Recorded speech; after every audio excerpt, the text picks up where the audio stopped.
Everyone, ನಾನು ನಿಮ್ಮ ಸಂದರ್ಶಿನಿ ಸ್ವಾಮಿ. ಮಾತೆಲ್ಲ ಮುಗಿದ ಮೇಲೆ ಧ್ವನಿ ಒಂದು ಕಾಡಿದೆ.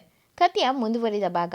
ಅದಕ್ಕೂ ಮೊದಲು ನನ್ನ ಕಥೆಗಳು ನಿಮಗೆ ಇಷ್ಟವಾಗಿದ್ದರೆ ತಪ್ಪದೆ ಕಮೆಂಟ್ ಮಾಡಿ, ಲೈಕ್ ಮಾಡಿ, ಶೇರ್ ಮಾಡಿ. ಹಾಗೆ ನನ್ನ ಚಾನಲ್ಗೆ ಹೊಸಬರಿದ್ದರೆ ಸಬ್ಸ್ಕ್ರೈಬ್ ಆಗಿ ಪಕ್ಕದಲ್ಲಿರುವ ಬೆಲ್ ಐಕನ್ನ ಕ್ಲಿಕ್ ಮಾಡಿ. ಇದರಿಂದ ನನ್ನೆಲ್ಲ ಕಥೆಗಳ ನೋಟಿಫಿಕೇಶನ್ ನಿಮಗೆ ಸಿಗುತ್ತೆ. ಸೊ ಬನ್ನಿ, ಕಥೆಯ ಮುಂದುವರಿದ ಭಾಗನ ನೋಡೋಣ.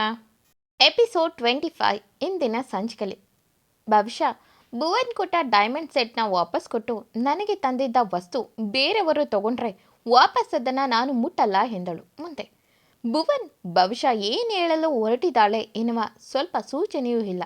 ನಿಧಾನಕ್ಕೆ, ಸಾರಿ ಭವಿಷ್ಯ, ಅಪ್ಪ ಇದು ನಿನಗಾಗಿ ತಂದಿದ್ದು ನಿಜ.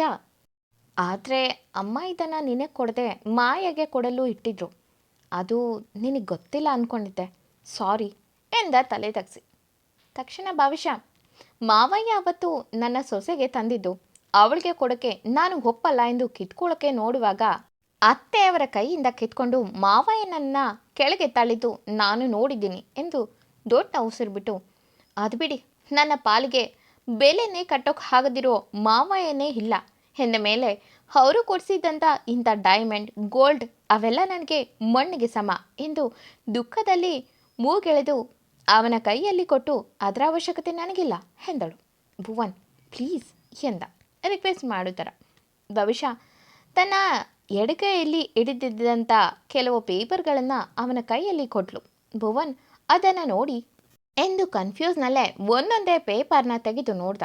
ಅದು ಇಡೀ ಧರ್ಮೇಂದ್ರ ಅವರ ಎಂಟೈರ್ ಪ್ರಾಪರ್ಟಿ ಪತ್ರ. ಅದನ್ನು ಭವಿಷ್ಯ ಭುವನ್ ಹೆಸರಿಗೆ ಮಾಡಿಸಿದ್ಲು. ಭುವನ್ ಅದನ್ನು ನೋಡಿ, ಏನಿದಲ್ಲ ಭವಿಷ್ಯ, ನಾನು ಇದನ್ನೆಲ್ಲ ಕೇಳಿಲ್ಲ ಎಂದ. ಭವಿಷ್ಯ, ನೀವು ಕೇಳದಿದ್ದರೂ ಒಬ್ಬ ತಂದೆ ಆಸ್ತಿ ಮಗನಿಗೆ ಸೀಮಿತ. ಅದನ್ನು ನಾನು ನಿಮಗೆ ವಾಪಸ್ ಕೊಟ್ಟಿದ್ದೀನಿ. ಇನ್ನಾದರೂ ಮಾವಯ್ಯನ ಆಸೆಯಂತೆ ನೀವು ಅವರ ಕಂಪನಿ ಮತ್ತು ಅವರನ್ನು ನಂಬಿರುವ ಕೆಲಸದವ್ರನ್ನ ಕೈ ಬಿಡದೆ ಚೆನ್ನಾಗಿ ನಡೆಸಿ, ಮಾವಯ್ಯನ ಹೆಸರನ್ನು ಉಳಿಸಿ ಎಂದಳು ಎತ್ತಲೋ ನೋಡುತ್ತಾ. ಅದನ್ನು ಕೇಳಿದ ಭುವನ್ ಕಣ್ತುಂಬಿ, ನಾನು ಬಯಸಿದ್ದು ಇದನ್ನಲ್ಲ ಭವಿಷ್ಯ, ನಾನು ನಿನ್ನ ಪ್ರೀತಿನ ನನ್ನ ಜೀವನದಲ್ಲಿ ಮತ್ತೆ ಪಡೆಯಲು ಬಯಸ್ತೀನಿ ಎಂದ. ಭವಿಷ್ಯ ಹುಬ್ ಮೇಲೆ ಮಾಡಿ ಹುಸಿನಗು ಚಲಿ ಸತ್ತ ಹೆಣಕ್ಕೆ ಶೃಂಗಾರ ಮಾಡಿದ್ರೆ ಹೇಗೋ ಈಗ ನಾನು ಕೂಡ ಅಷ್ಟೇ. ನನಗೆ ಜೀವನದಲ್ಲಿ ಯಾವುದು ಬೇಡ, ಯಾರು ಬೇಡ.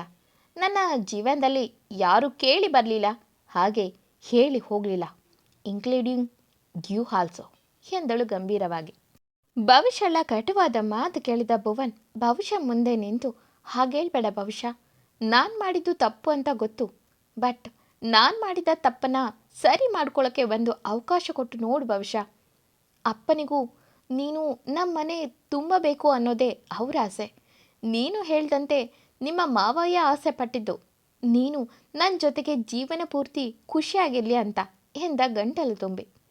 ಭವಿಷ್ಯ, ಇಲ್ಲ, ಸಾಧ್ಯ ಇಲ್ಲ.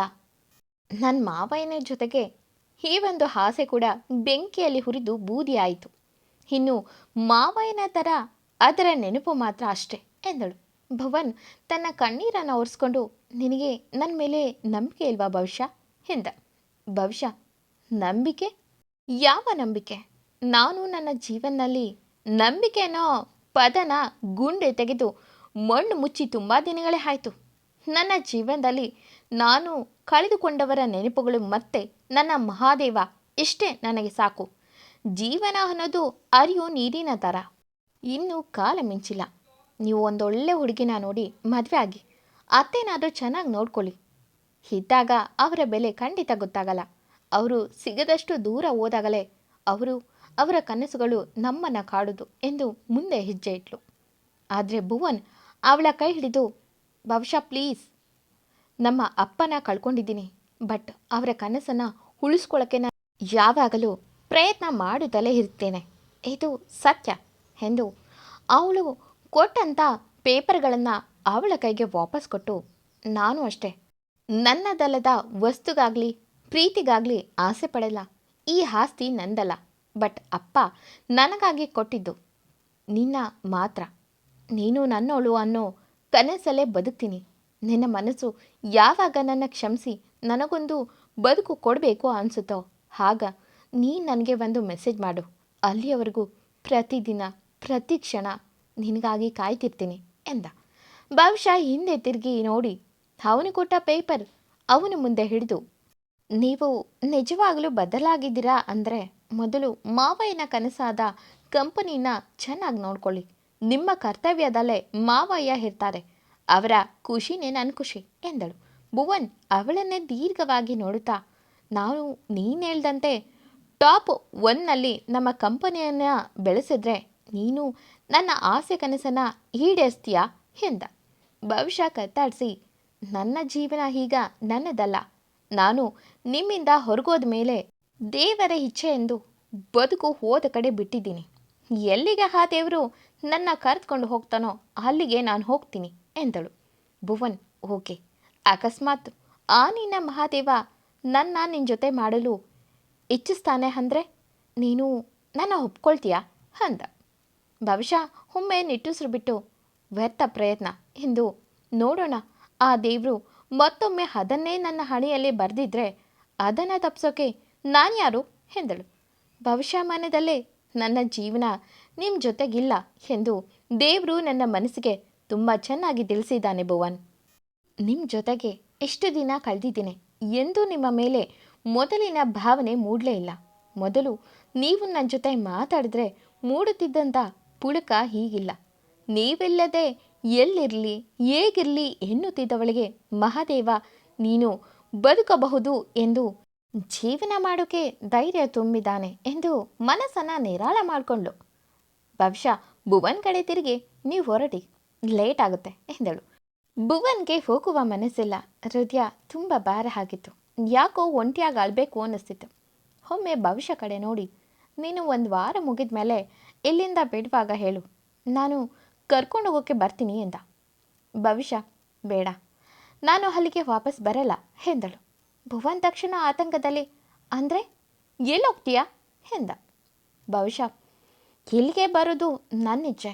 ಮುಂದೆ ದೇವರು ಎಲ್ಲಿಗೆ ಕಳಿಸ್ತಾನೋ ಅಲ್ಲಿಗೆ ನಾನು ಹೋಗ್ತೀನಿ ಎಂದಳು ಗಂಭೀರವಾಗಿ. ತುಂಬ ಬೇಸರಪಟ್ಟಂತ ಭುವನ್, ಭವಿಷ್ಯ ಪ್ಲೀಸ್ ಹೀಗೆಲ್ಲ ಮಾಡಬೇಡ. ನಾನು ಹೀಗೆ ಹೇಳಿದ್ದಕ್ಕೆ ನೀನು ಮನೆ ಬಿಟ್ಟು ಹೋಗೋ ನಿರ್ಧಾರ ಮಾಡಬೇಡ. ಬೇಕಾದರೆ ನಾನೇ ಬೇರೆಲ್ಲಾದರೂ ಇರ್ತೀನಿ. ಬಟ್ ನೀನು ಮಾತ್ರ ಮನೆ ಬಿಟ್ಟು ಎಲ್ಲೂ ಹೋಗಬೇಡ. ನನಗೆ ಜೀವನ ಪೂರ್ತಿ ಇದೊಂದು ಗಿಲ್ಟ್ ಕಾಡೋ ಥರ ಮಾಡಬೇಡ. ನನ್ನ ನೀನು ಒಪ್ಕೊಳ್ದಿದ್ರೂ ಚಿಂತೆ ಇಲ್ಲ. ಬಟ್ ನೀನು ಮನೆಯಿಂದ ದೂರ ಹೋಗೋಕ್ಕೆ ನಾನು ಒಪ್ಪಲ್ಲ ಎಂದ. ಭವಿಷ್ಯ, ಪ್ಲೀಸ್ ನಾನು ಸ್ವತಂತ್ರವಾಗಿ ಬದುಕೋಕೆ ಬಿಡಿ. ಇಷ್ಟು ದಿನ ತುಂಬ ಭಾರವಾಗಿ ಬದುಕಿದ್ದೀನಿ, ಸಾಕು. ಇನ್ನಾದರೂ ನಾನು ನನ್ನ ಆಸೆಯಂತೆ ಬದುಕಬೇಕು. ನಾನು ಯಾವ ಅಡೆ ತಡೆ ಇಲ್ಲದೆ ಆಕಾಶದಲ್ಲಿ ಹಾರುವ ಅಕ್ಕಿಯಂತೆ ಬದುಕೋಕೆ ಆಸೆ ಪಡ್ತೀನಿ. ನಾನು ಇನ್ಯಾವತ್ತೂ ಪಂಜರದಲ್ಲಿ ಕೂರುವ ಹಕ್ಕಿಯಾಗಿರೋಕ್ಕೆ ಆಸೆ ಪಡಲ್ಲ. ನಾನು ಮದುವೆ ಸಂಸಾರ ಅನ್ನೋ ಆಸೆಗಳಿಂದ ದೂರ ಆಗಿದ್ದೀನಿ. ಈಗ ನನಗೆ ಉಳಿದಿರುವ ಕಾಲ ಚಿಕ್ಕ ಮಕ್ಕಳ ನಗುವಲ್ಲಿ ನಾನು ನನ್ನ ನೋವನ್ನ ಮರಿಬೇಕು ಎಂದಳು. ಅಲ್ಲಿಗೆ ಹುಡುಗಿ ಜೀವನದಲ್ಲಿ ಎಲ್ಲರಿಂದ ದೂರ ಹೋಗುವ ನಿರ್ಧಾರ ಮಾಡಿದ್ದಾಳೆ. ಭುವನ್, ನೀನು ಎಲ್ಲೇ ಹೋದ್ರೂ ನಿನ್ನ ಬೆನ್ನ ಹಿಂದೆ ನಾನು ಇದ್ದೇ ಇರ್ತೀನಿ ಭವಿಷ್ಯ ಎಂದು ಮನದಲ್ಲೇ ನುಡಿದು ಮನಸ್ಸಿಲ್ಲದ ಮನಸ್ಸಲ್ಲಿ ಸರಿ ನಿನ್ನಿಷ್ಟ ಎಂದು ಮುಂದೆ ಹೋಗುತ್ತಿದ್ದವನು ವಾಪಸ್ ಬಂದು, ನಿನ್ನ ಅಕೌಂಟ್ಗೆ ನಿನ್ನ ಸ್ಯಾಲರಿ ಪ್ರತಿ ತಿಂಗಳು ಬೀಳುತ್ತೆ. ಹಾಗೆ ನೀನೇ ಉಳಿಸಿದ ಕಂಪನಿಯಲ್ಲಿ ಅರ್ಧ ಭಾಗ ನಿನಗಾಗಿ ಮೀಸಲಿರುತ್ತೆ. ನೀನು ಯಾವಾಗ ಬೇಕಾದರೂ ಬಂದು ಕಂಪನಿ ಜವಾಬ್ದಾರಿಯನ್ನು ವಹಿಸ್ಕೋಬಹುದು. ಇದಕ್ಕೆ ಒಪ್ಪುವುದಾದರೆ ನಾನು ಮೊದಲಿನ ಥರ ಪೂರ್ತಿ ಕೆಲಸ ವಹಿಸ್ಕೊಳ್ತೀನಿ. ಇಲ್ಲ, ನನಗೂ ಈ ಕಂಪನಿಗೂ ಯಾವುದೇ ಸಂಬಂಧ ಇಲ್ಲ ಎಂದ ಗಂಭೀರವಾಗಿ. ಭುವನ್ ಮ್ಯಾತ್ ಕೇಳಿದ ಭವಿಷ್ಯ, ಆಗಲಿ, ನೀವು ಹೇಳ್ದಂತೆ ನನಗೆ ಪ್ರತಿ ತಿಂಗಳ ಸಂಬಳ ಬರೀ 10% ಅಷ್ಟೇ ಹಾಕಬೇಕು. ಇನ್ನು ಮಿಕ್ಕಿದ್ದು ಕಂಪನಿ ಕೆಲಸದವರ ಒಳಿತಿಗಾಗಿ ಇಲ್ಲ ಮಾವಯ್ಯನ ಹೆಸರದಲ್ಲಿ ದಾನ ಮಾಡಿ. ನಾನು ಎಲ್ಲೇ ಇದ್ದರೂ ಮಾವಯ್ಯನ ಆರಾಧನೆ ದಿನ ಬಂದೇ ಬರ್ತೀನಿ ಎಂದಳು. ಭುವನ್ ಸರಿ ಎಂದು ಭಾರದ ಹೆಜ್ಜೆಯಲ್ಲಿ ಮುಂದೆ ಸಾಗಿದಷ್ಟು ದಾರಿ ಅವನಿಗೆ ದೂರ ಎನಿಸೋಕ್ಕೆ ಶುರುವಾಯಿತು. ಈಗ ಮುಂದೆ ಬಹುಶಃ ಎಲ್ಲರಿಂದ ದೂರ ಹೋಗೋಕ್ಕೆ ರೆಡಿಯಾಗಿದ್ದಾಳೆ. ಅವಳು ಎಣಿಸಿದಂತೆ ಆಗುತ್ತಾ? ಮುಂದಿನ ಎಪಿಸೋಡ್ಗಳಲ್ಲಿ ನೋಡೋಣ. ಎಂದಿನಂತೆ ಈ ಕತೆ ನಿಮಗೆ ಇಷ್ಟವಾಗಿದ್ದರೆ ತಪ್ಪದೆ ಕಮೆಂಟ್ ಮಾಡಿ, ಲೈಕ್ ಮಾಡಿ, ಶೇರ್ ಮಾಡಿ. Thank you for watching.